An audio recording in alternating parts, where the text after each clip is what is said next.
Hello friends, welcome to Indian study पर आपका स्वागत है। दोस्तों, आज की इस वीडियो में मैं आप लोगों के लिए पीईटी का टेस्ट लेकर के आया हूं, जो कि आपके आने वाले एग्जाम्स के लिए बहुत ही ज़्यादा इंपॉर्टेंट है। वीडियो को एंड तक जरूर देखिएगा, क्योंकि लास्ट में मैं आपसे क्वेश्चन भी पूछूंगा और उसका आंसर आपको कमेंट बॉक्स में बताना होगा। साथ ही साथ इस वीडियो की पीडीएफ डिस्क्रिप्शन में टेलीग्राम चैनल का लिंक दिया हुआ है, वहां से आप प्राप्त कर सकते हैं। पहला क्वेश्चन, 24वें तीर्थकर भगवान महावीर स्वामी का जन्म कहाँ हुआ था? तो सही आंसर हो जाएगा आपका कुंडलग्राम में। दूसरा ऑप्शन से यहाँ पर आपका बिल्कुल क्या हो जाएगा सर, करेक्ट हो जाएगा। ठीक है, ये जैन धर्म के अंतिम तीर्थकर थे और जैन धर्म के वास्तविक संस्थापक भी इन्हें माना जाता है। ठीक है, और 23वें जैन धर्म के प्रथम तीर्थकर कौन थे? ऋषभदेव, इसको भी याद रखना। ठीक है, कश्मीर का अकबर किसे कहा जाता है? तो ये जैनुल आब्दीन को कहा जाता है। चौथा ऑप्शन से यहाँ पर आपका बिल्कुल क्या हो जाएगा सर, करेक्ट हो जाएगा। केशव चंद्र सेन के प्रयासों से बाल विवाह प्रथा को नियंत्रित करने हेतु वर्ष 1872 के सिविल मैरिज एक्ट ने लड़कों के विवाह की न्यूनतम आयु 18 वर्ष तथा लड़कियों की न्यूनतम आयु कितनी कर दी?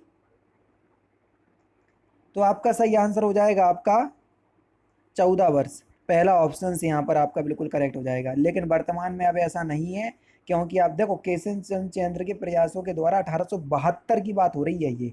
तब लड़कों की न्यूनतम आयु 18 वर्ष और लड़कियों की 14 वर्ष निर्धारित की गई थी। ठीक है, लेकिन प्रेजेंट टाइम में दोनों की 21 वर्ष हो गई, इस बात को ध्यान रखना।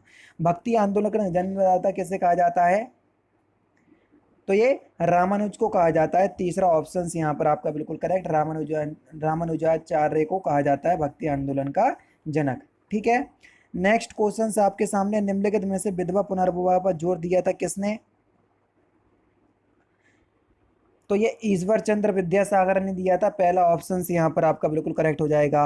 कैबिनेट भारत में कब आया? कैबिनेट मिशन भारत में कब आया? 1946 में। पहला ऑप्शन करेक्ट। निम्नलिखित में से कौन सा उदारवादी नेता नहीं था? बाल गंगाधर तिलक। चौथा ऑप्शन यहाँ पर आपका बिल्कुल करेक्ट हो जाएगा। भारतीय राष्ट्रीय कांग्रेस की प्रथम महिला अध्यक्ष कौन थी? Annie Besant. पहला ऑप्शन करेक्ट। स्वतंत्र भारत के प्रथम गवर्नर जनरल कौन थे? माउंटबेटन। तीसरा ऑप्शन करेक्ट। 1930 में गांधी जी ने सत्याग्रह एवं दांडी यात्रा क्यों की थी? नमक कानून तोड़ने के लिए। पहला ऑप्शन करेक्ट। निम्नलिखित में से कौन सा मंडल रेडियो तरंगों के विक्षेपण के लिए उत्तरदायी है? रेडियो तरंगें। तो सही आंसर हो जाएगा आपका आयन मंडल। दूसरा ऑप्शन करेक्ट। निम्नलिखित में से कौन सी नदी पीर पंजाल श्रेणी से बैरीनाग के निकट से निकलती है तथा बुलर झील से होकर बहती है? झेलम। दूसरा ऑप्शन यहाँ पर आपका बिल्कुल करेक्ट। निम्नलिखित में से किस प्रकार के वनों में सर्वाधिक जैव विविधता पाई जाती है? तो सही आंसर आपका क्या हो जाएगा सर? शीतोष्ण उष्णकटिबंधीय वनों में सबसे ज्यादा जैव विविधता पाई जाती है। दूसरा ऑप्शन करेक्ट। पृथ्वी का कठोर बाहरी हिस्सा जिसमें क्रस्ट और बाहरीतम मेंटल शामिल है, उसे क्या कहा जाता है? स्थल मंडल कहा जाता है। दूसरा ऑप्शन करेक्ट। काराकोरम पर्वत श्रृंखला में सबसे ऊंची चोटी कौन सी है? K2। दूसरा ऑप्शन बिल्कुल करेक्ट हो जाएगा। भारत के संविधान का निम्नलिखित में से कौन सा अनुच्छेद राष्ट्रपति के चुनाव की प्रक्रिया से संबंधित है? अनुच्छेद 55। दूसरा ऑप्शन करेक्ट। भारत के संविधान का अनुच्छेद 66 किससे संबंधित है? तो सही आंसर आपका क्या हो जाएगा सर? उपराष्ट्रपति के चुनाव से। दूसरा ऑप्शन करेक्ट। भारतीय संविधान के अनुसार निम्नलिखित में से किसे अपशिष्ट शक्तियां प्रदान की गई? अपशिष्ट शक्तियां, जब केंद्र और राज्यों की भी शक्तियों का बंटवारा हुआ तो जो शक्तियां बची रह गई उनको अपशिष्ट शक्तियां शक्तियां कहा गया, और इस पे नियंत्रण केंद्र का होगा। तीसरा ऑप्शन करेक्ट। संविधान सभा का संवैधानिक सलाहकार कौन था? Doctor BN Rao. पहला ऑप्शन करेक्ट। भारतीय संसद की सबसे बड़ी समिति कौन सी है? सबसे बड़ी का मतलब सबसे ज्यादा सदस्य मौजूद होंगे, प्राकलन समिति, है ना। पहला ऑप्शन यहाँ पर आपका बिल्कुल क्या हो जाएगा सर? करेक्ट हो जाएगा। ठीक है, प्राकलन समिति भारतीय संविधान की सबसे बड़ी समिति है। ठीक है, इसमें 30 सदस्य होते हैं जो कि लोकसभा के होते हैं केवल और केवल। असमिल असुमिलित तत्व को पहचानिए। विटामिन B1 का रासायनिक नाम थायमिन, बिल्कुल ठीक है। B2 का राइबोफ्लोविन, बिल्कुल ठीक है। B6 का एस्कॉर्बिक एसिड दे रहा है, जो कि गलत है। ठीक है, B6 का पायरिडॉक्सिन होता है, तीसरा ऑप्शन करेक्ट हो जाएगा।